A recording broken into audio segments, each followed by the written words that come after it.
Hey, and welcome into the Big Ten Huddle. I'm your host, JR, and we have got a packed show for you today, this afternoon, because not only do we have casual Big Ten Ken, but we're also being joined by the Sunny Verma from Locked On Illini. We're going to have a lot of Illini talk today, so we wanted to get the expert. We wanted to get the man that knows all about the Illinois Fighting Illini, Sunny Verma, to be here with us. Sunny, have you recovered from the game last night yet?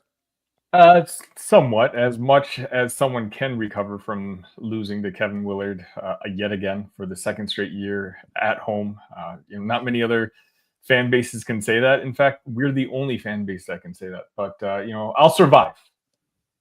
I was going to say Ohio State got, just absolutely trounced. Kevin Willard put like 40 plus points on him for the first, like a margin of victory, not just like 40 plus points overall in the first half. So don't worry, you did not get embarrassed nearly as bad as Ohio State did. So that's the positive. And we got Kent Casual Big Ten with us. Kent, how you doing? Doing great. Sonny, love the hat. I don't think people knew this, but I actually also wore an Illinois hat today. So we're kind of matching. If you're listening on podcast, Kent has his hat on that just says bad on it. Just for last night, though. It's just Illinois versus Maryland. No. You're not getting away with that. That's fine. Okay. Sonny's going to clip this when they win the conference. Half a season still ahead of us. It's true. There we go. There we go. All right, we got a packed show for you all today. We are going to be talking a lot of Illini at the beginning. We're going to talk about the game last night with Maryland. We'll also touch on Maryland a little bit too. We don't want to just make it only Illini, but we're going to talk mostly Illini with that game, and then we're going to talk about their next coming game, which just so happens to be Northwestern on Sunday. And if you remember back, that was a loss that Illinois suffered early on in the year, and it was a little bit unexpected. So they're going to try to get right with this next game, especially with considering the current trajectory of things, the way they're going right now based off of that Maryland game. And then we're going to get into Michigan Purdue. We're going to preview that game, and then it's mid-season. We're almost 50% of the way through the season, so we're going to give out our mid-season Big Ten awards: Player of the Year, Freshman of the Year, Transfer of the Year. We're not going to do like first team, second team, stuff like that, because that just takes so long to do. Because if you have to give an explanation for every single player you put in there, and if you don't, you guys yell at us in the comments. So, and I don't feel like getting yelled at. So stop yelling, and maybe we'll do more stuff. But still comment. Just don't yell. And then Big Ten tournament predictions. Not like predicting if teams are in and out, but kind of like the numbers with it, who's the highest seeded, who's the lowest seeded, stuff like that. So we're going to get into that. Please do like and subscribe to the channel. It helps us out a lot. Like this video, it definitely helps us out. And if you ever can't catch us live or for whatever reason, just go listen on podcast. The podcast version is available, the Big Ten Huddle, wherever you can find podcasts. And then, of course, Sunny, I said Locked On Illini. Sunny, anywhere else you want the people to go find yet? No, Locked On Illini, the Sunny V. You can see it on the screen, and also long form. Every now and then, I still show up at Illini Cast as well. There you go. Kent, any place other than the X Machine people need to go find casual Big Ten? No, but I will say something nice real quick before we get started. I listened to Sonny's episode of right after the game yesterday, and the most level-headed conversation I've ever heard from Illinois people about realistic expectations and what happened in the game. So please go listen to his episode of Locked On Illini that I think he recorded it last night, but it's available now. So really good episode, by the way. So I'll plug his show. I appreciate it, Ken. Thank you very much. Yeah, great job last night, and had Sam on from Locked On Cubs. He was a fantastic guest as well. So not too many people in the chat yet, but John did make sure he got in early to say Illinois got Kevin Willard masterclass last night. You don't get the Kevin Willard masterclass all the time, but every now and then you get the masterclass out there. He gave it to Ohio State this season earlier on in the year, so I can't talk too much. But let's talk about the game, right? So Maryland wins this one 91-70, and the first thing that came to my mind was, what's wrong with Illinois? right? Because I think this team is one of the most talented, if not the most talented teams in the Big Ten. And right now, they're just simply not playing like it. Now, there were other factors and stuff like that this last game that I'm going to let Sonny get into, but it seems like there can kind of be factors just about every time Illinois loses a game. So we're not going to make excuses, but we are also going to address the reality of what's going on with Illinois. So, Sonny, I'm going to leave it up to you. Like, what did you feel like was holding Illinois back specifically in this game against Maryland? Because they did lose, like I said, 91-70, and it was at home for Illinois as well. So I will say I'm going to start off with the bad because there's plenty of bad to talk about, and I'll give you guys your turns, to get your viewpoints because I'm very curious as well. Mostly, it's all going to be negative, but I do ask for time at the end to tell my opinion that the season isn't exactly over yet. Like there's still a lot of time to correct a couple things, and I don't think the glass is half empty as a lot of people on social media seem to think. And let's just talk about yesterday's game. It was the worst game I've seen since, I think that's the worst home loss Illinois has had in like 3 or 4 years. It was not necessarily close, but at least they kept it within 10 or so until there's like about 6-7 minutes left, and then Maryland just kind of ran away with it. So I wouldn't say it was as bad of a beating as 21 points looks like, but quite honestly, the team looked lifeless out there. It's hard for me to say because I think right now there's a lot of Illinois fatigue because not just Illinois fans, but the national writers, you have the Fantas, you have the Rothsteins, all of these guys are constantly, even after losses, posting tweets something like, this Illinois team is tier 1, if not, right below tier 2, right behind Auburn and all those type of teams. And I think other fan bases are getting tired of hearing it because at the end of the day, Illinois is 13-6 right now.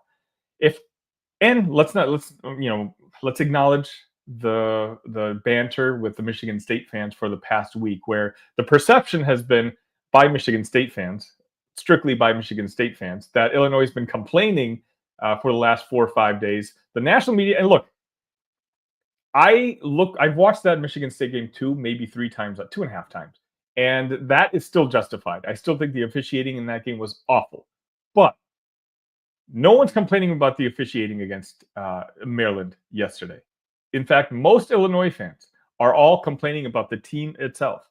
I think what yesterday showed, and kind of the last couple of games have showed, Illinois has lost 3 of their last 4, is that this team is very much reliant on Kasparas Jakušonis and Tomislav Ivicic.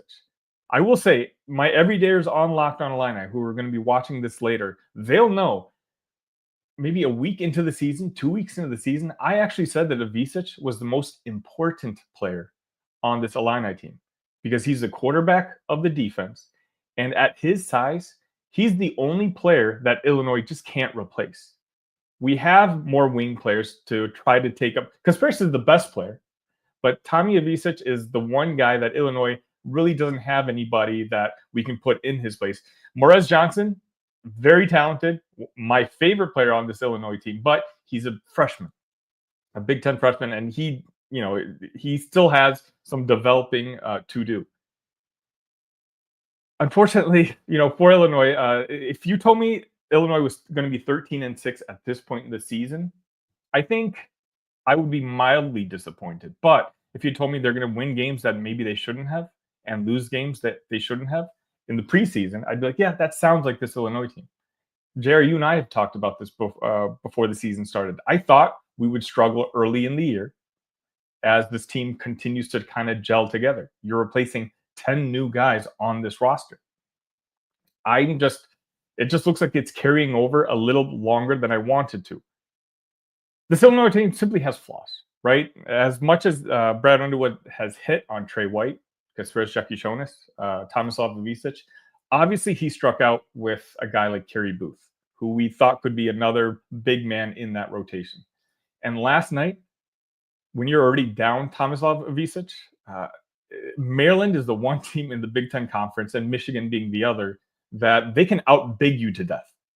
And Illinois simply at one point had Jake Davis guarding Derek Queen. Ben Humrickhouse stood no chance against Derek Queen. Julian Reese had 27 and 17 yesterday, I feel like. And the team itself was depleted. Again, I'm not making excuses. I'm simply saying Illinois lost that game. It was embarrassing. They've got a lot of fixing to do on this roster. Is the season over? No. But I just think, sure, our hopes for the Big Ten Conference are gone. But the team itself, I think right now has some soul searching to do. Brad is going to have to coach the heck out of this team because the next 5 games are all winnable. And, we'll see what happens from that point on. Yesterday was an eye-opener, though. I mean, you should not lose at home. But again, for some reason, Illinois always loses to Maryland. I think that's the one team that Brad Underwood has the worst record against, outside maybe Purdue. He's always struggled against Maryland, and it just continued yesterday. Kevin Willard's got Brad Underwood's number, apparently. I have no idea if it's. I think he was probably losing to him before then as well. I have no idea. But anyway, I don't think you're making excuses, Sonny. I think that you have to point out what is going on. You don't have a Visic, and Maryland is a team that runs the floor very well, and then they also have very good bigs. So without having your starting big man, that's definitely an issue. But at the same time, I think you guys said it last night, Visic isn't worth 21 points. So it's not like if he played, if Maryland kept playing like that, there probably wasn't going to be a win out there for Illinois. But Kent, I want to get some of your thoughts on it as well. That game last night, not exactly pretty. Illinois not looking great after the loss, and a couple other things happening, the USC game, stuff like that. What's your thoughts on it all? Yeah, I mean, I still think very highly of Illinois. I think that they have, one of the best rosters in the entire conference. I also think Indiana has one of the best rosters in the conference, and you can see what some of those best rosters are putting out this year. I mean, to me, if I'm just focusing on last night, there was just 3 main factors that I think I can boil it down to for why Illinois lost. And obviously the first one was anyone with eyes could see that they just couldn't stop inside, which Sonny already talked about. The turnovers, though, I thought were a huge problem. And I'm actually giving Maryland credit on that because, yeah, there was some careless stuff where I specifically remember Boswell just threw it in the backcourt one time. That was one of the turnovers. But also I think that Maryland's guards, for as bad as they shot the ball, I think that they played really good defense and put a lot of pressure on the guards from Illinois. So I want to give them credit on that. That was part of the reason Illinois was turning it over so much. And then, again, something Sonny mentioned on his show last night, just not making shots for Illinois, can't happen anymore. There's no more excuses. You're at your home gym. You can't expect – you need your 3-point percentage number to be over or at least near 30. And last night they shot 21% from 3. Can't happen against a team that's I just want to jump on that real quick. This is a team that's built on 3-point shooting and layups, right? And right now, you can double check if my stats are wrong, but from what I saw this morning, Illinois is the second worst 3-point shooting team in the Big Ten Conference since conference play started. That's just, you've got a team built for one way, and you're just not good at it right now. And that kind of tells you why all these games are so close. And again, I'm not trying to steal your moment, but Maryland was scoring. They had 60+ points inside. Usually, Illinois really doesn't mind that all that often because we'll trade your tough 2 for a 3 on our side. But if our 3s aren't falling, that's where you see the gap come in for these differences.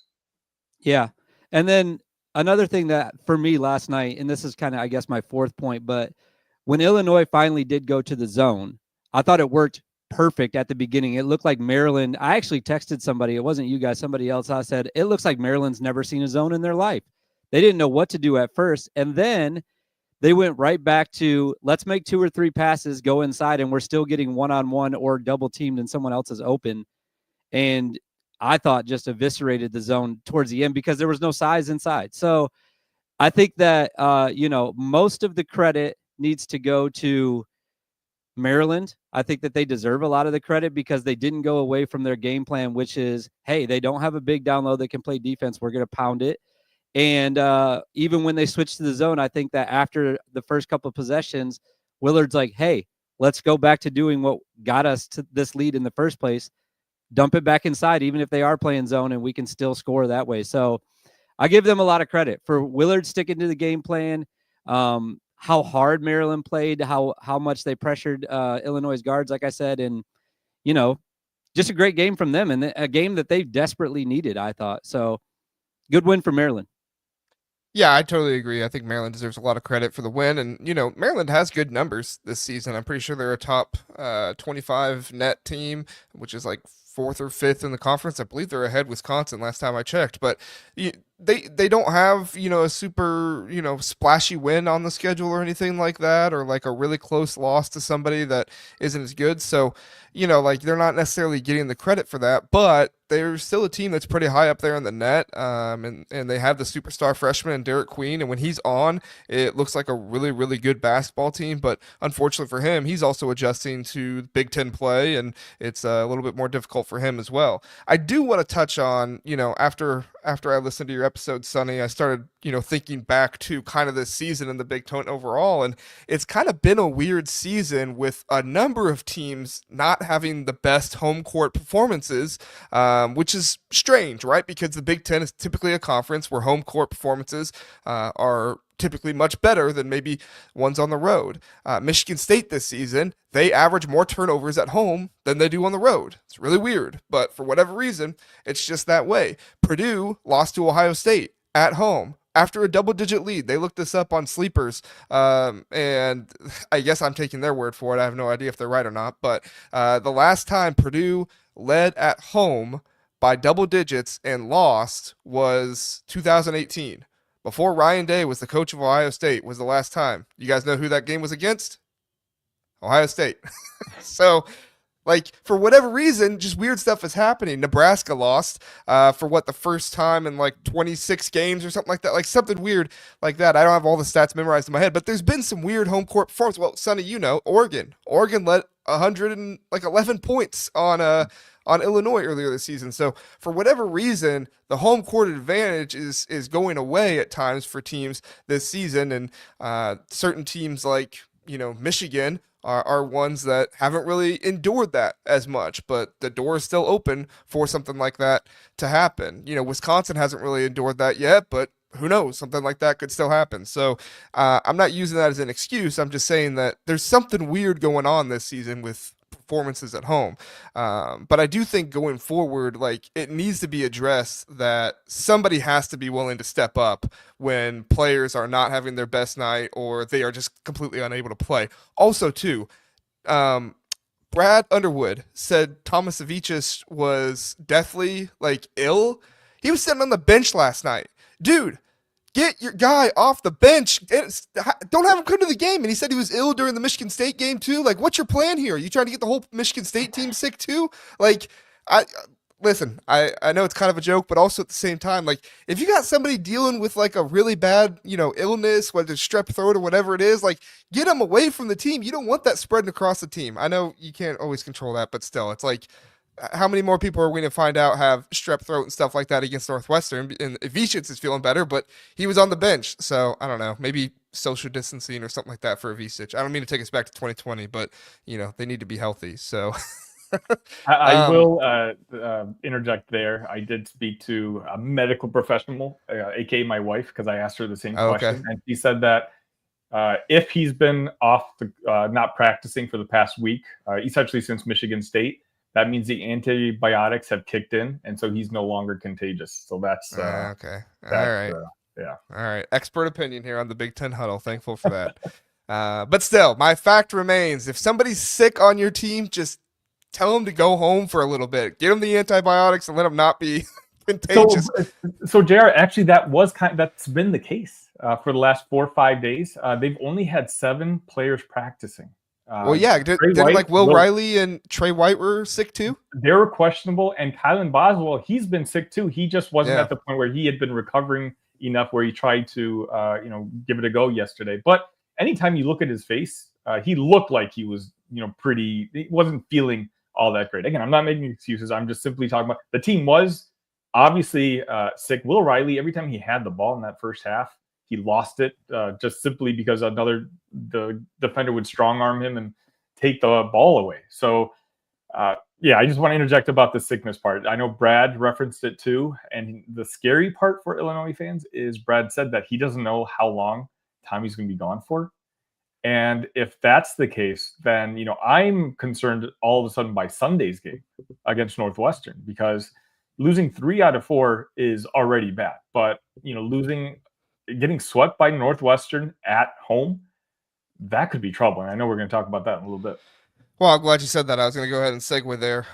Kent, we'll get your thoughts on this game first. Like, Illinois lost to Northwestern early on in the year. Not sure what your thoughts are with that game going into this one. Obviously, the home court advantage for Northwestern in that one, I felt like was a big deal for them. However, this is like Sonny said, this is a game that Illinois really needs to win, not just for their record, but also you can't get swept by Northwestern this year. So if they lose to Northwestern, that would be 4 of their last 5 would be losses. They've already lost 3 of their last 4.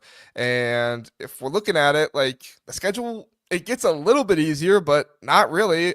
After Northwestern, they have 2 quad 1 games at Nebraska, then Ohio State, and then at Rutgers, at Minnesota. Those aren't quad 1 games, but those are still places you travel to in the Big Ten. And like we said, it's hard to travel in the Big Ten. So what's your thoughts on this one? And do you think Illinois can pull it out? I think that they can and they should and they absolutely have to. There's a couple factors that I think will be different in this game than the Maryland game last night. Number one, it's this weekend, right? So I feel like the crowd will be more involved than it was last night, and I expect that to be a factor for just the team in general, the morale, and like we were just talking about, if we can get everybody on Illinois healthy, then if they have their full arsenal, then on paper, of course, they are the better team, and they should absolutely win this game at home. I think that Northwestern is the top, if not top 3, maybe the top effort team in the conference, though. And from what I saw last night, Maryland giving, I think, just watching as a neutral observer, more effort than Illinois did. If they come out flat, Northwestern will jump on them. I don't think that Northwestern will shoot it good enough, and I'm expecting Illinois, because it's been like this all season, a bad shooting game, a bad shooting game, a good shooting game, a good shooting game. So, like, I don't expect them to have a really bad shooting game back-to-back games. I think that they'll shoot it a little bit better. I think the crowd will be more involved. I'm expecting Illinois to win this game, but I give Northwestern a fighting chance because of that word exactly. They fight every game. They've been involved in almost every game. There's been a couple of games that got away from them, but they fight. They play good defense. They're very disciplined. It's just going to be a matter of if they're going to be able to score enough to keep up with Illinois, and I don't think that with all the other factors that I just mentioned, they will be able to this weekend. But I'm looking forward to it. It should be a great game. Here's what I will say. If Northwestern comes in and beats them, I'm very concerned about Illinois because of how bad I think they need this game just to get the ship righted. Yeah, I mean, last game, I looked up the numbers, Sonny. From 3-point, they were 26.5% from the field. Just on normal field goals, they were sub 40% last game. Now, Northwestern didn't shoot great either. They were on field goals, they were sub 40%, and then from 3, they were only 19%, but they come out with the win in that one. Do you foresee Illinois to have a better shooting night? I think Northwestern could possibly. I mean, Ty Berry had a much better game against, who did they play? Indiana, but that's also because Indiana didn't know how to get around a ball screen. But I think Illinois probably has a little bit of a better opportunity there. But what's your thoughts? Like, do you think this team can start shooting a little bit better? Like Ben Hummerkaus, I'm looking at you. I mean, of course, I want to say yeah, but I feel like I've been saying yeah all season long, just waiting for them to flip the switch and start making the jump shots. Right now, it's hard because speaking of Sunday, I don't know if what's his name, Brooks, is playing. Like, I don't know if there's been any word after he fell on his head on the last play of the game. Tommy right now. What was that? I said I'll ask him real quick. Okay, sounds good. Tommy Avicic. It's one of I agree with you. It's a must win. It's just for morale purposes. If we're being honest here, and I said this on the post game last night, all of a sudden, I'm starting to get 2022, 2023 vibes from this team, the Matthew Meyer team, where, again, they assembled a lot of talent. You had the Jaden Epps, you had the Just keep the monster away from Ben Hummerkaus. Don't let him have any monster, okay? a very talented team, but they just could never get it together. And so, where is the ceiling on this team? I still think high. And, maybe this is the bias in me, but I still think that if every Big Ten team plays to its ceiling, Illinois wins, is the best team in the conference. But what I think I've realized, in particular after last night's effort, is that Illinois more often plays to their floor, which is lower than the other contending teams in the Big Ten Conference. And that's why, when Illinois plays Michigan on March 2nd, or Purdue, the second to last game in the season, I will go in fully expecting Illinois to win. But at the same time, when Illinois plays Ohio State next week, or again, Northwestern on Sunday, I have very little confidence that this is a game that Illinois doesn't have to worry about, because too many times already this season, they've shown that if everything isn't clicking, anybody can beat them. Kent, over under 1.5 teeth loss for Brooke Barnheiser in this one. I'm going to say under. I just sent him a DM. I said, I can't wait to see masked. That's a hard word to say for me. Masked. Like with the mask on. Brooks this weekend. So that's me fishing for an answer on whether he's playing or not. So we'll see if he responds before the end of the pod. So I think he'll have a mask on, though. That's an easier way for me to say that in English. He will be wearing a mask. And that will prevent him. I guess his mouth won't be covered up on a mask, though, so he could still lose teeth. The thing is, he doesn't have his teeth. He gets one of those hockey ones, though, that has like the little small mouth. Yeah, he could do that. I don't think they let you wear those. Mouth guard, maybe. I don't know. All right. Keep going on with it, but I'm sure other people do want to hear about basketball. Ken, so you talked about shooting. Is there anything else in this game you're looking for that you really think Illinois needs to do a good job of, or Northwestern, like they need to do a good job of in this one? Obviously, in the game against Indiana, like I said, their shooting was better, but in the game against Illinois earlier this year, both teams really struggled in a number of ways. Northwestern didn't get very many bench points, and Illinois got some more. But as far as I'm concerned, like this is a game where both teams didn't play great last time, but both teams really need to play well because both teams need it pretty bad. Yeah, I think that the matchup I'll be looking for is if Avicic is back, right? Like if he is, I think that they almost go to the Maryland game plan from last night and say, hey, we're going to dump it inside right now. I know Matthew Nicholson can guard a little bit inside, but I think that the advantage would be for Illinois to like maybe go inside a little bit more against this Northwestern team, because I think that their guards match up decently against each other. KJ should have a great game, because I don't know if there's anybody. I would expect Brooks, if he's playing, to be guarding him, I'm guessing, as one of the better defensive players on Northwestern's team. But then the other guy should be available to, be ready to go from inside to outside. That's what I would be looking for from Illinois. Like inside first, like go right at Matthew Nicholson, maybe get him in foul trouble. And then Northwestern's probably a little bit in trouble because they don't have depth down low. So that would be a matchup that I'd be looking for in this game. I would go almost exact opposite of what, or the exact same as what Maryland did last night, and maybe try to pound the rock inside a little bit. Makes sense. Sonny, give me your matchup and then give me your score prediction. Who wins? I like the big man down low matchup. I just think that if Kasparis is as good as we all want to believe that he is, he's got to be able to look around and see that if the shots aren't falling, it doesn't matter who's guarding him. He's just got to take control. That was one of my big issues with him yesterday. Against Maryland, he continued to try to be a playmaker. Problem is, he was setting his teammates up for open shots. The shots weren't falling. But when he attacked the rim, for the most part, when he wasn't making stupid passes, he had no problem scoring himself. So if Kasparis is the top 3 projected pick that certain mocks are coming out with him as, I just need to see a Kasparis game. It doesn't matter who's guarding him. He's where my eyes are focused on. That's what we need. We don't have that second guy, whether Tomislav is playing or not. I just want to see killer Kasparis and not playmaker Kasparis, which we saw, the first 3-4 games. I'm going to say Illinois wins just because I think Brad understands how important this game is. But I'm being very honest with you that I don't feel confident in saying that by any stretch, mainly because I don't know what's going on in that locker room when it comes to how these guys are feeling, who's playing, who's not playing. But it's a must win at home against Northwestern, and I think they can take care of business.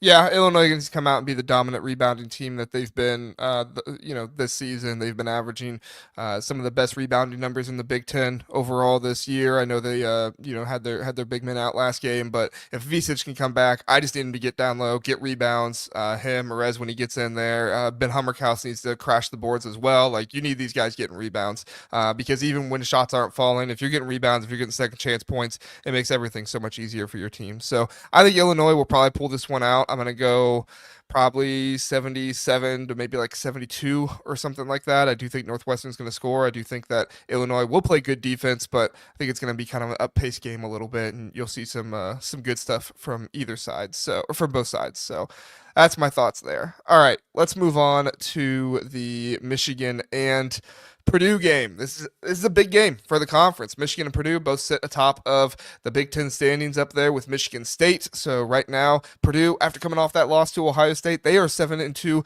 in the conference. Michigan, they're 6-1, correct? Yep. Or 7-1.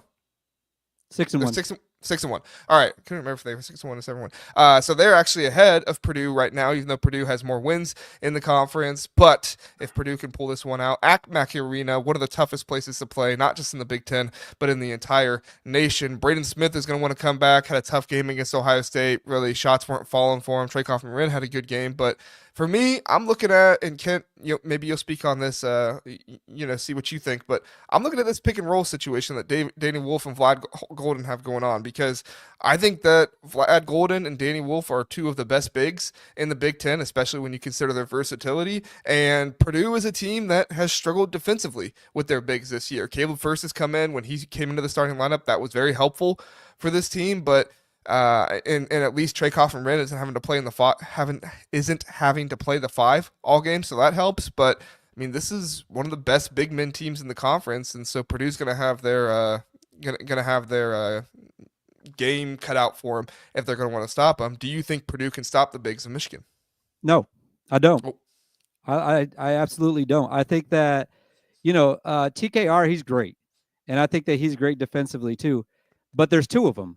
And I don't see a situation where Michigan has much trouble with, getting the ball to where they want to get it. There's not enough guys on Purdue that are going to be able to guard everything that Michigan does. There's just not.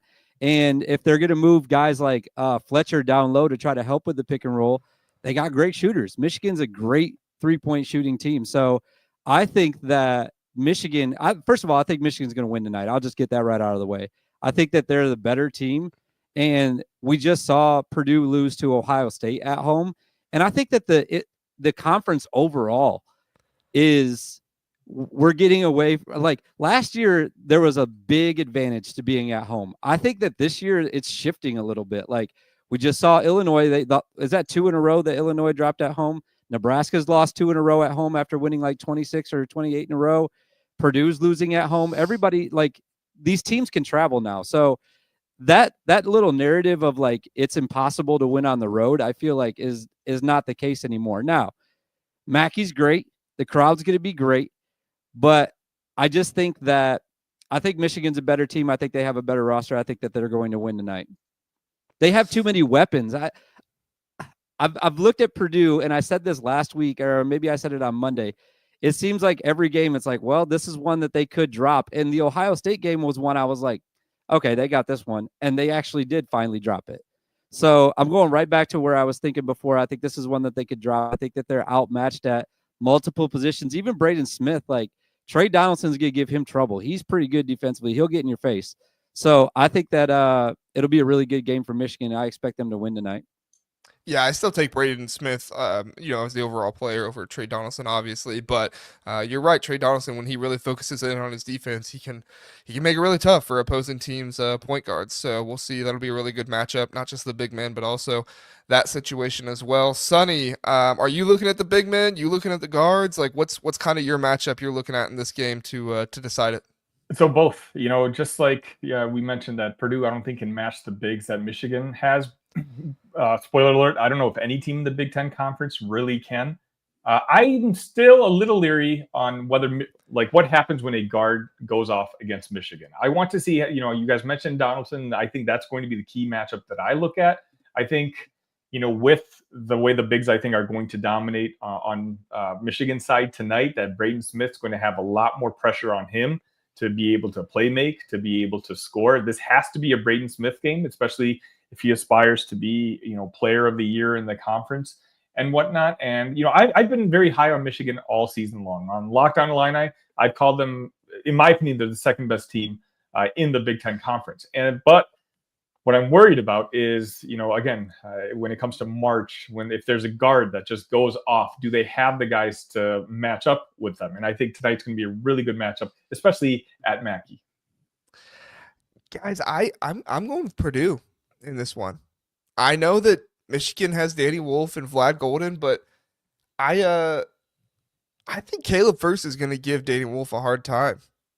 I think that Caleb First is doing a really good job so far this season at creating turnovers on the other team, and I think that Danny Wolf he's a turnover machine. Like, don't get me wrong, Danny Wolf is spectacular and what he's able to do at his size, but I look at this game and I agree with you, Ken. I think that overall, like, the talent and kind of the explosiveness of some of these players that Michigan has is greater than some of, not all of, because, I just said Braden Smith, don't come at me, is better than Trey Donaldson. But some of these players that Michigan has overall is better. But, like, I look at this weakness for this Michigan team with turnovers and not being able to, control the ball as much. And in the past 5 games, Purdue leads the conference in steals this year, in the past 5 games. So if Purdue is able to make some turnovers happen and force Michigan in some bad situations, I could definitely see Purdue winning this game.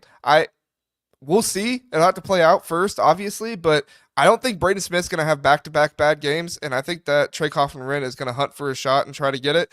And it'll all come down to this Caleb First Danny Wolf matchup. Can Caleb First force turnovers on Danny Wolf? And what's going to happen with Vlad Golden? Are they going to try to put Trey Coffin-Wren in there? And then the other thing, I think the thing that Minnesota did well against Michigan that Purdue can replicate is just throwing big men at Vlad Golden to foul him.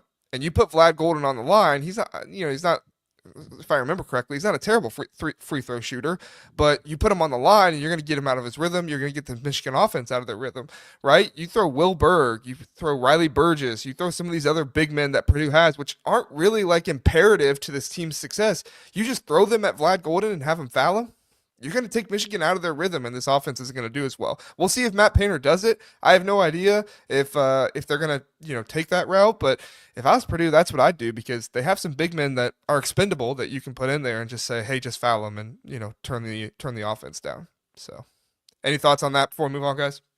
I will say, for the record, I do think Purdue is going to win tonight as well. I know I may have phrased it the other way around, but I just think, when we talk about Illinois having the lowest floor of those contenders, I think Purdue has the highest floor. And I just don't see, as you mentioned, JR, Braden Smith having 2 bad games in a row and Purdue losing 2 games in a row at Mackey.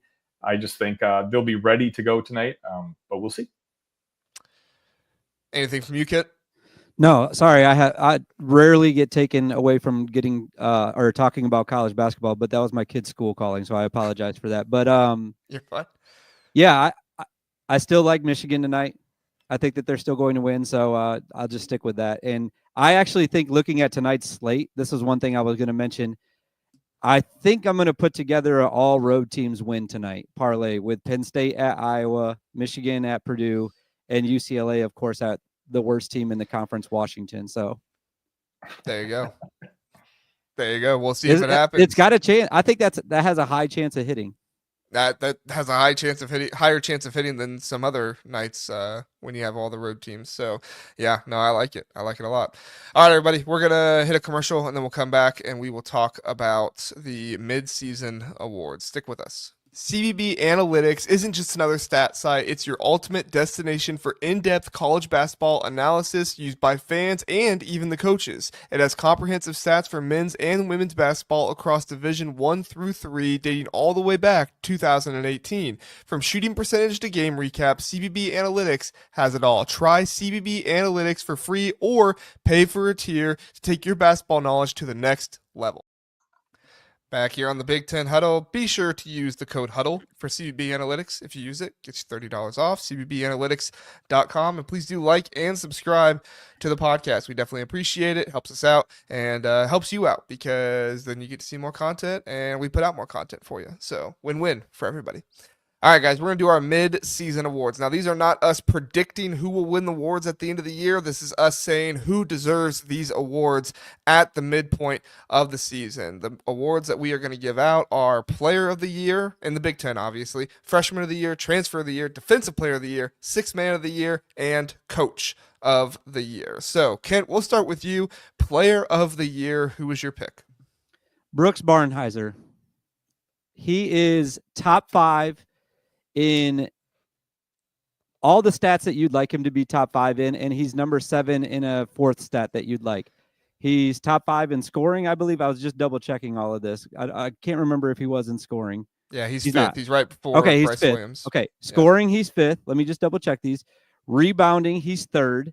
Steals, he's 1st. And then in assists, he's 7th. Like, is there a more well-rounded player right now that can say that they have higher stats in those 4 categories than Brooks? Like, he's potentially the defensive player of the year as well. He's also giving you points.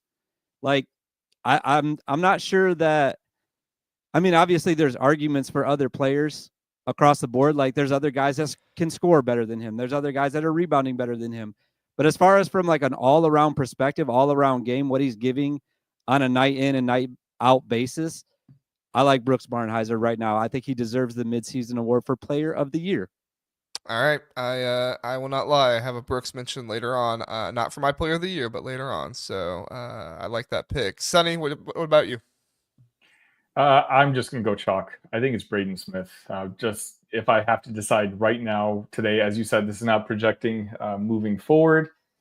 Purdue 7-2 in the conference. We'll see what happens tonight in that game against Michigan. For the most part, he's been as advertised. Again, I'm an Illinois fan, and I don't exactly have the best relationship with a lot of the Purdue people, but I'll give him his flowers. I think he's played really well, and I think as of right now today, he's a Player of the Year. I will say, Sonny, just to kind of back you up on this, I think if the award was most valuable player, I would give it to Braden, because I think without Braden, Purdue is far less good than they are. And we've seen like Northwestern was without Brooks for a couple of games and they still did okay. Mm-hmm. So I don't think Brooks is the most valuable player to his team. Like without him, they still play pretty well. Without Braden Smith, I think Purdue would fall apart. So like, he's the most valuable player, but I think Player of the Year right now, like just like I said, across the boards, like what he gives every night, and he's got the numbers to back it up. I think it's Brooks right now. Yeah, I think both are good picks. I'm going to go with Braden Smith as well. It's no shade to Brooks or anything like that. Like I said, he's going to be mentioned later on for me. But some other guys I thought of, Ace Bailey, he's leading the Big Ten in scoring right now. Nick Martinelli is up there as well. Trey Coffin-Wren, John Tonji. John Tonji has gone a little, hot and cold this season, but overall he's been a really good piece for Wisconsin. John Blackwell as well has been a really good piece for them. He's been stepping up when Tanji's not doing well. And then I thought of Kaparis Jakunas, but with the past 4-game stretch, I don't know if I can give the award to him if, we're going to end the midseason that way. So maybe at the end of the year, but I went with Braden Smith, even after the loss against Ohio State. So, all right. I'll go next for freshman of the year. I already said his name, but I'll say it again. I'm going to go with Ace Bailey. It was Dylan Harper. Dylan Harper was my pick, but I'm going to go with Ace Bailey now. Dylan Harper missed 1 or 2 games. He's been a little off since then. I know some of that is probably the sickness and trying to get back to it, but Ace Bailey's won the Freshman of the Year award so far this season 3 times. Dylan Harper's won it 3 as well, so those guys are right up there for it. It's either one of those 2 guys in my mind, but I'm going to go with Ace Bailey just because he's been the consistent player that's going for him each and every night. Kent, who you got? I went with Kasparis on this one. I think that he's been the best freshman so far. And again, there's always going to be an argument for other guys that, are going to be on the list. But what he's done for this team, obviously he was back last night and they lost, so now it's a tough time to talk about that. But overall on the season, it's not like I can just forget about the rest of the season just because they lost yesterday. He's been unreal this year and far better than advertised, more than what I expected from him. And I think that maybe I'm giving him the award too because I expected Ace Bailey to be this good. I wasn't expecting Kasparis to be this important to a team at this high of a level. So I'm going to give it to him, maybe because of a little bit of how shocked I am at how good he is, but also because I think he's that important for Illinois. I'm going to agree with Kent. And, I don't think I'm being a homer in that case at all. I think it's become plenty clear just how important Kasparis is to Illinois and for Illinois to, reach the levels that we all think that they can reach. The Rutgers guys, as talented as they are, and I know they're putting up numbers, but we just talked about, their record, and they're like, are you really going to reward a team that may or may not even make the Big Ten tournament at this point? And so I think, to me, you give it to the best freshman, Kasparis since Big Ten season started. Look, we talked about how he had a bad game yesterday. He had 21, 7, and 7. Even in his bad games, he's still performing. So for me, it's no brainer for Kasparis. Yeah. I think if you're going to take into account the team's success and stuff like that, that's definitely a knock on Bailey and Harper, and you gotta definitely consider Jaconis and Derek Queen. I think deserves a mention there too. So I'm not really sure if there's any other freshmen I would mention. Jace Richardson, but he's not even started a game for Michigan State yet this season. So John Mobley Jr. is doing well for Ohio State, but I don't think. What about? Why did his name just leave me? What about Michigan State's point guard Fierce? Do you consider him a freshman still or no? Redshirt freshman? I don't think. Do they give the award to redshirt freshmen? I don't think they do they? I don't know. I think you have to be a true freshman, don't you? I'm casual. I have no idea. You think I know that type of information? Yeah. Well, you know what? He's not. If it was redshirt freshman of the year, maybe, but freshman of the year is a true freshman for me. So okay, fair enough. Somebody let me know if they do give it to redshirts because I didn't even think about that. Is Philip in the chat? Philip's always good with. No, Philip's not here today. Did he have another dentist appointment? He had to have. Otherwise, there's no reason for him not to be here. All right. Next one is the transfer of the year. Sonny, we'll let you go first on this one. Who is your pick for the transfer? Let's say, I don't know if I didn't make this distinction with you before, but like transfer this year. They had to have transferred in this year. I don't want this guy transferred in 2 years ago and now he's playing. Transfer this year. I think you have to go with Golden. I think he's been. Or I guess you can go with the other big, but just the impact that he's had on Michigan. Michigan's offense is predicated on the 2 bigs that they have, and they're as you mentioned, 6-1 on the season. I feel like Michigan needs to get some sort of postseason awards, and I think Golden would be the guy. John did the research. He said, yes, redshirt freshmen can win the award. All right, so there you go. Jeremy Fierce Jr. in that discussion as well. He is so cool, calm, and collected out there. I love watching him play. I'm going to agree with you, Sonny. Vlad or Danny were my 2 picks. I was going to give it to Vlad just because Danny struggled with the turnovers and stuff like that. That's a huge thing I knock him for. I know that, maybe other people don't mention it as much because he just has such high of usage rate that maybe you can forgive that a little bit more. But as far as I'm concerned, Vlad has been the rock of this Michigan team. It felt like ever since he found his identity for this team, that's really when this Michigan team started to take off. So I'm going to give the transfer of the year to Vlad. Kent, you gonna make it 3 for 3, Vlad Golden? I'm not. I'm gonna be different. Okay. Just in case you make a graphic, I like to have a couple different guys on there. So I'm gonna have the entire Michigan team canceled out because their whole team is transfers basically, except for Jace Howard, which is so weird that he's still on the team. Every time I see him on the bench, do you guys think that's weird? Like, that has to be the weirdest dynamic ever, right? But anyways, I'm going to cancel out the whole Michigan team because they're all transfers. I'm going to give it to John Tanji from Wisconsin, just to be different, right? I mean, he's averaging 17 and a half a game. That's pretty good. That's more than Golden. Now, I know Golden and Danny give you more, I think, when it comes to rebounding and the assists and everything like that. But I think that John's been really important for Wisconsin, a team that's like kind of flying under the radar right now. I'd like to see them win their last game just to kind of stay involved in that Big Ten title race conversation, but they didn't. Still a really good team, though, and I think John's a really important part of it. Yeah, no, I think it's a good pick. Tanji coming in as a transfer has been super helpful for this Wisconsin team. Not just super helpful, he's been, key piece to this team the entire year. So it's been a big reason why they've been able to do what they do. All right, Kent, we're going to go back to you on this one. Defensive player of the year. Who's your pick?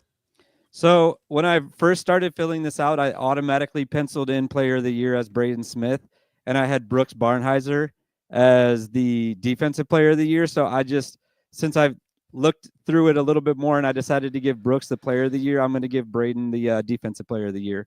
That's literally the only reason why I did it.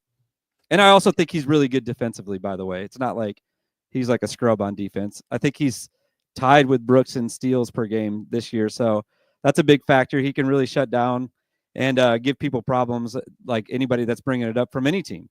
Really good defensive player. So I'll give it to him. Yeah, Braden is right behind him. Brooks is averaging 2.5 steals per game, and Braden is 2.3. And then after that is the reigning defensive player of the year, Ace Baldwin Jr., 2.1. Really stinks his back has been bothering him this year. He's not been, as effective on the defensive end as he has been. Not to say he's not been good. He's obviously been very good, but just not the same as he was last year. If we're just talking about those two guys, honestly, I think it should be Brooks, but I didn't want to give him 2 awards, so I just gave it to Braden. And if we look at the next 2 guys, like you just said, Baldwin and Braden, the head-to-head matchup, you'd have to give it to Baldwin. So maybe I should have said that, but I do feel like I don't have another Purdue guy on here. I feel like Purdue deserves an award, kind of like Sonny said with Michigan earlier. So I'm going to give it to Braden for this one. All right. Sonny, who you got? Yeah, it came down to Brooks or Ace Baldwin for me, the reigning defensive player of the year. But as Jared just mentioned, the back issues, has to knock him down a notch. So I'm going to go with Brooks, and I'm not going to repeat the numbers that you guys have already mentioned, but he deserves the award. Yeah, Brooks is who I went with as well. I do think we do need to mention Drew Thelwell from Iowa. He's only started 9 games this season, and he's averaging 2.1 steals per game. He's actually tied with Ace Baldwin Jr. right now in steals per game, and he's played like about half as many minutes as Braden Smith has. So when you're looking at steals per game, and he's up there with steals per game with Braden Smith, I think we have to mention his name. I'm not saying he should get it or anything like that, but just Drew Thelwell has been a good piece on defense for Iowa this year. I know I should wash out my mouth with soap after saying an Iowa defender for defensive player of the year, but yeah, I was going to say I can't in good conscience even mention anyone if Minnesota comes to your arena and beats you, you can't be on the defensive player of the year list. You just can't. Sorry. I understand. All right. Terrible take by me. I understand. So no, it's fine. I see why you did it, but I just think it's impressive what he's doing. So, all right, Sonny, we'll go to you first. 6th man of the year. Who's your pick? 6th man. This is the one I was struggling with. You want me to go first? Yes, please. Okay. All right, my pick for 6th man of the year is Jace Richardson. He has not started a game for Michigan State yet this season. Michigan State's had a very solid lineup throughout the year. Tom Izzo has found a good groove, and he's also found a good groove with Jace Richardson and what he's been able to do on the floor for the team. So as far as I'm concerned, Jace Richardson, he comes in, he's in the backcourt, does a fantastic job, and there's almost no drop-off when he does come into the game, and he plays a lot of minutes for him as well. So I'm going to go with Jace Richardson on that one. Kent, let's give Sonny a break. You go next. I really thought about giving a guy that has started 0 games this year the 6th man of the year, and that's Jeffrey Anderson, the referee that has changed. I mean, he's had an impact on more games than any player in this conference, and he hasn't started a single game yet. I'm going to mute myself.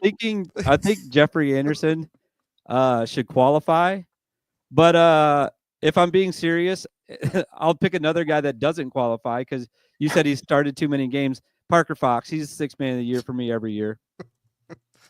I think he came off the bench in their wins. if I'm not mistaken. They're like the Iowa game, I think he came off the bench, and then the Michigan game, I think both of those games he came off the bench. So when he comes off the bench, he's actually better for them than when he starts. I will check that really fast. While I'm not positive about that, but don't. As a matter of fact, don't check that. Don't check that. Just say it's back. If you're wrong, I won't say anything. But if you're right, okay, I'll say perfect. something. Sounds good. Go ahead, Sonny. Yeah, honestly, I'm not gonna put too much weight on this just because I still don't know. But Jay, I guess I haven't said a Michigan State player, and if I'm gonna go by my rule earlier, where I put in a Michigan player, Michigan State's undefeated. They have not lost a game yet. We'll go with Jace. Go for it, JR. All right, Jace Richardson. I am not mentioning the thing that Kent brought up, and we're moving on to Coach of the Year. All right. If I was going to pick somebody that, because I actually just thought of that. I didn't give Michigan State any awards. I would go just to be different, Cohen Carr, just because of how exciting he is. He has been very good and very electric off the bench for Michigan State. I thought about him as well. Okay. Actually, CBB Analytics doesn't give me like starting, not starting each game on their game recaps for the players, so I have no idea if he started or not in those games. But I can see if he played as many minutes, and in the games that they've won, he's playing less than 20 minutes in most of them. But in the games that they win, or the games they lose, he is playing like almost 30 minutes. Like Ohio State, they lost that one. He played 40 minutes in that game. I think that was like double overtime though, so not the full game. But he's good. Yeah. He's good with less than 20, man. He's got to have some gas in the tank. Yep. Ben Johnson, make sure you're subbing him out. Do some good stuff for your team there. Okay. Coach of the Year. Sonny, you want to go first on this one since you didn't go first on the 6-man? Yeah, for me, it's Dusty May. His team came in, I think the preseason media poll was 9 or 10 for Michigan. As Kent talked about, they completely revamped that roster. And as an Illinois fan, I know how hard that can be. And now they sit, second place in the Big Ten Conference.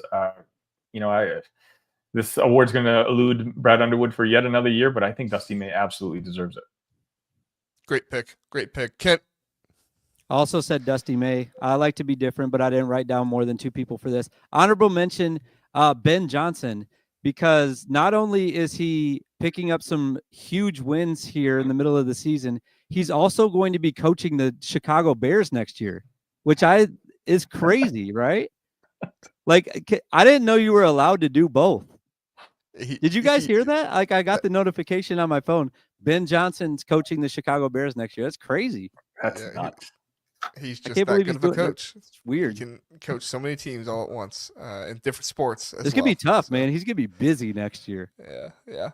All right. So I was thinking about Dusty May. I decided to go with somebody else because I thought you guys might say Dusty May. I'm going to go with Tom Izzo. I think that Tom Izzo had a tough year last year, almost didn't make the tournament. He's coming back this year. He's got some experienced players, what he's doing with Jeremy Fears Jr.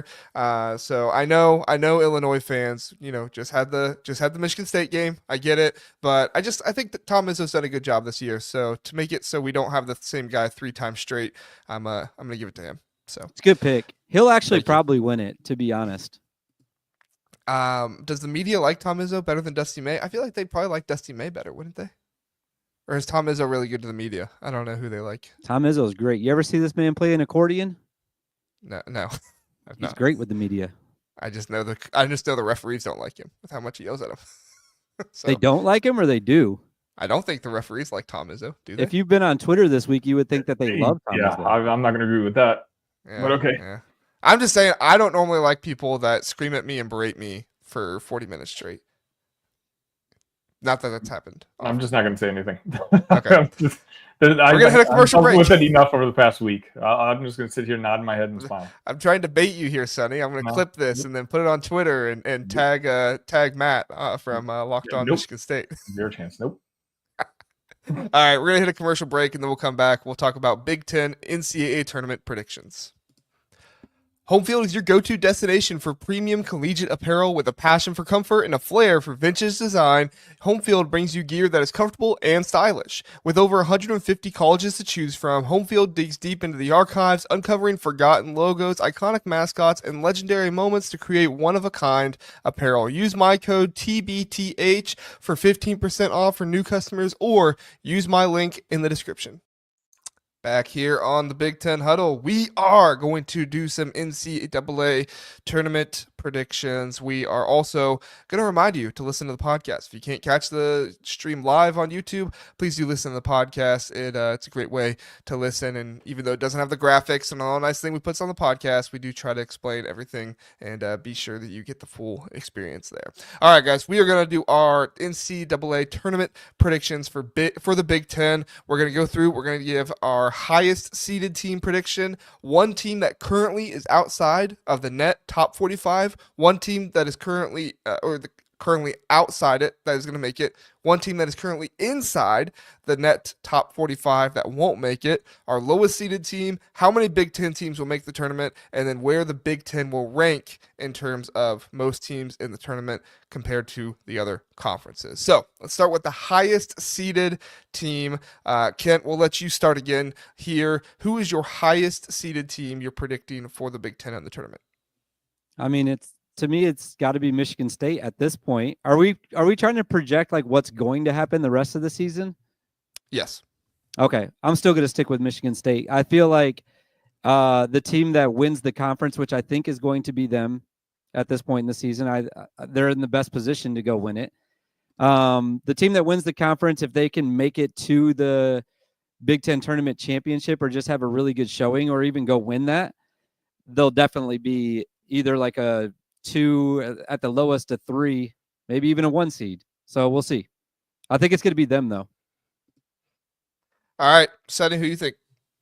I'm just going to play it safe. I think it's Purdue. I think they got as I mentioned earlier, they got the highest floor of the teams. And the difference between the Big Ten last year and this year is there's just no elite team. And so to me, if gun to my head, I saw Michigan State, up close and personal last Sunday.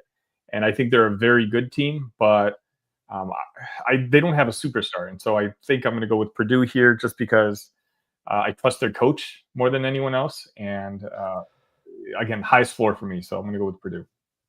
All right.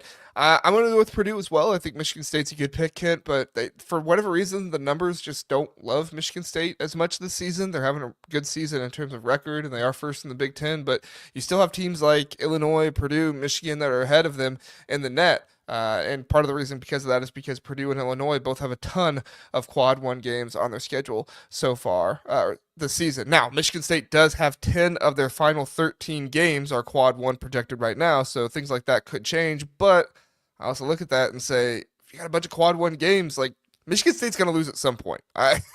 They're not just going to go undefeated in the Big Ten all season long. So who are they going to drop to? Are they going to drop a quad 1 game? Are they going to drop maybe a quad 2 game or 2, something like that? We'll see. But as far as I'm concerned, the numbers love Purdue. Purdue has won the Big Ten 2 years in a row, and I think that they'll probably get a little bit more favor based off Matt Painter, all that stuff. So I'm going to go with Purdue. All right. Sonny, we'll go with you first. Who is one team currently in the top 45 of net that you think will not make the NCAA tournament in the Big Ten?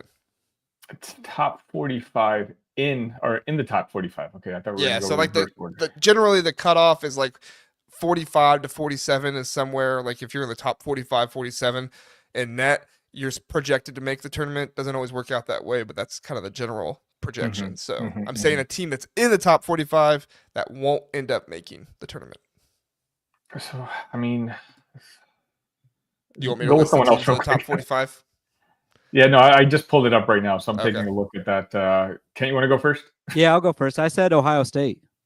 Okay. I think that they have a chance to not make it. Like, I'd have to go back and remember every single good win that they have. They have the Texas win and the Purdue win now. Kentucky too. That's it. What's the last one? Kentucky. Okay. Oh, yeah. That was a big one. Yeah. So, man, that's tough because they do have some good wins on their resume. But I could see them. That's a team that I see inside the top 45 right now that I have the least amount of faith in. I could see that team falling apart towards the end of the season when, like, the people that decide who's in the tournament and who's not are actually, like, putting eyes on the games and, like, watching these bubble teams. So I'm going to say Ohio State. Yeah, Ohio State was my pick as well. They did have a 3-game losing streak that kind of hurt them a little bit, but they didn't really drop out of the net all that much. They're still, I believe, 35th right now, 30th in net right now, which is kind of crazy. They're 11-8 on the year, but they've played 9 quad 1 games so far. That is tied for the most in the Big Ten, I believe. I think only Oregon has played. No. Illinois, after last night, they've played 9 as well.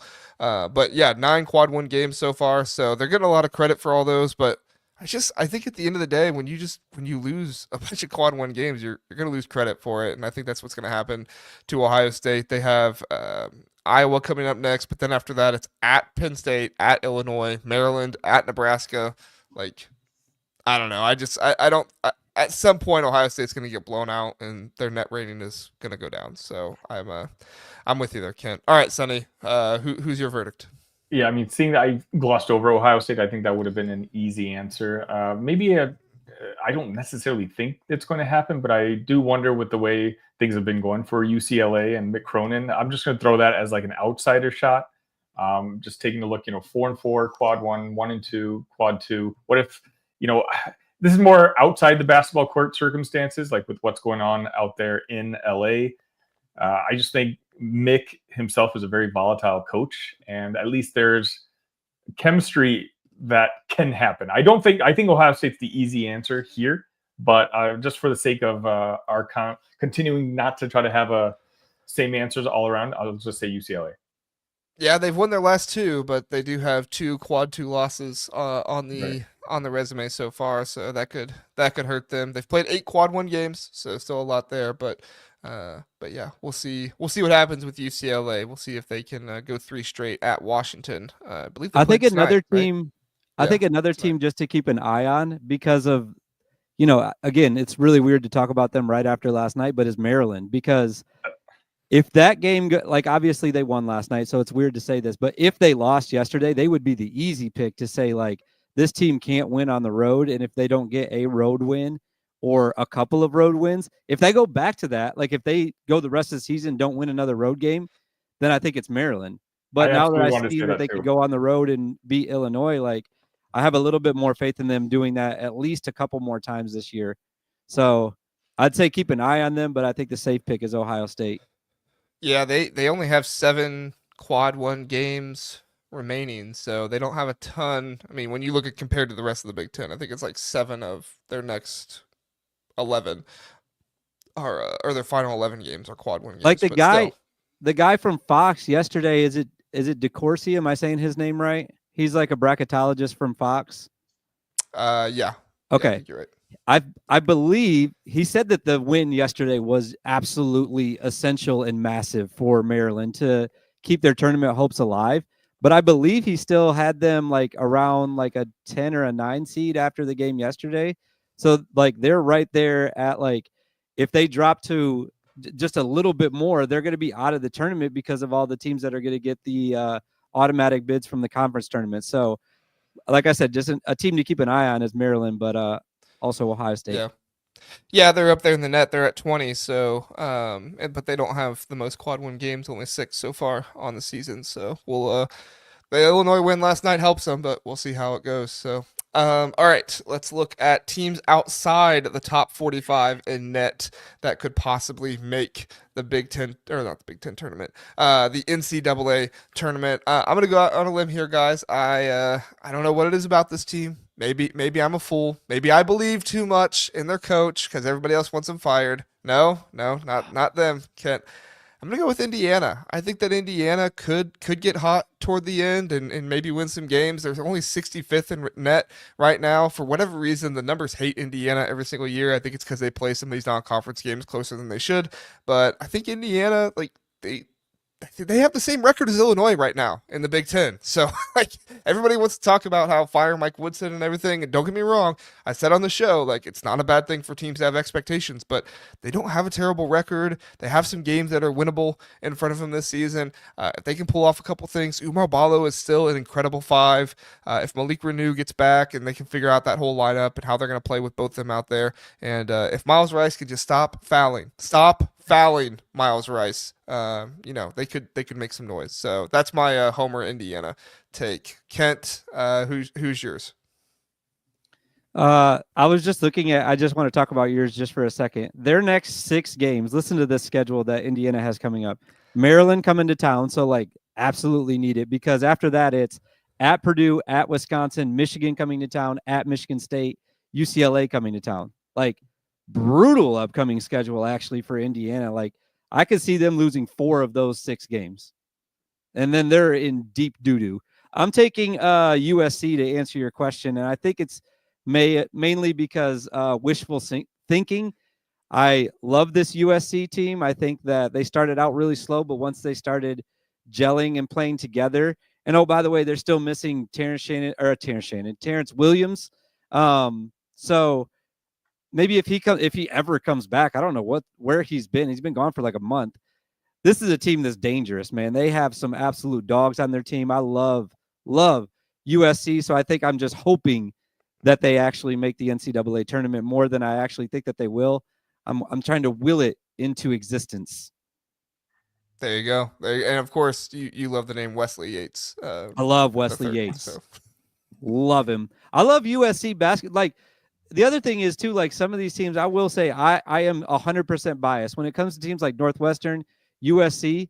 When their actual basketball accounts are retweeting me or like responding to me, I like them better. Illinois' basketball accountants never done that for me. I talk about them all the time. I never see them never get a retweet from them ever. Where are you guys at? You want some more love from me? Give me some love. Minnesota's football account retweeted me in the football season, so maybe that's why I just like Minnesota so much. Sonny, we know you are not influenced by retweets on Twitter, so give us your pick. So I was actually going to say Indiana as well. I'm not going to now, just because I can't imagine this Indiana team with that much talent on it just not making it to the tournament. But I was actually surprised, looking at it right now, that Northwestern's not in the top 45. I think they're like 46 or something like that. 40. Yeah. I'm just barely not in the top 45, but no, but it's outside the top 45. Yeah. I just think, that's a good basketball team, and they've got a very good coach, not the best coach, but a very good coach. And I think just that's the easy answer for here. All right. That makes sense. Our next one is lowest seeded team. This could possibly be the same as your last answer. So, if it is, that's fine. Don't worry about it. But I also thought that maybe if you think another team could be down there for that, you might give them as well. And I'm going to go with Northwestern. I think that Northwestern's going to squeak into the tournament. I think they're going to be one of those last 4 in. The win over Illinois, I think, is going to be good for them later on in the season. And I could see them squeaking out another big-time win that could, impress the committee and put them in the tournament. So that's going to be my pick, is Northwestern. Kent, who's yours? I also said Northwestern. I probably should say USC because they're so much further back in the net right now, and the way that their season's gone, maybe they squeak in even more by the skin of their teeth. But I wanted to have a different answer, kind of like we've been doing the whole show. So I just said Northwestern instead for that one. Makes sense. Sonny? I'll go with Indiana here because, again, I don't think it's going to happen with their regular season schedule. But what if, they just all of a sudden flip a switch and get hot in the Big Ten tournament and, win a few games in a row? The talent is certainly there. So I'll say Indiana sneaks in with a big Big Ten tournament showing. That's a good pick because I feel like Indiana is the type of team that even if they're not deserving of being in the tournament, they'll force feed us Indiana just to make it in there. I like that pick. Well, you gotta and I don't think that they're going to be deserving, by the way. But USC is Northwestern will be. All right, very good. Mm-hmm. We will move Absolutely. on. Did I tell you about the retweets? Yeah, I did. Yeah, okay, you did. Good. Okay. I understand. How many Big Ten teams will make the NCAA tournament? You don't need to give me your list of all of them, but how many Big Ten teams do you think will make it into the Big Ten tournament? Right now, Net is projecting that 10 will make it in. What are your thoughts, Sonny? Can you go first for this one, or you need me to get? No, I'm good. I'm right at 10. I'm right at 10, only because I have Indiana squeezing in with that Big Ten tournament victory. All right, there you go. I'm going to go with 9. I think for whatever reason, there's going to be one team that just kind of is on the bubble and gets left out for whatever reason. So, the fact that the Big Ten hasn't won a national championship in X amount of years, and I know everybody loves to hear that stat, but I do think that gets used against them sometimes by the committee, especially for some of these lower seeded teams that could possibly make it in that are on the bubble. So we'll see, but that's my thought, is 9. Kent, where are you at?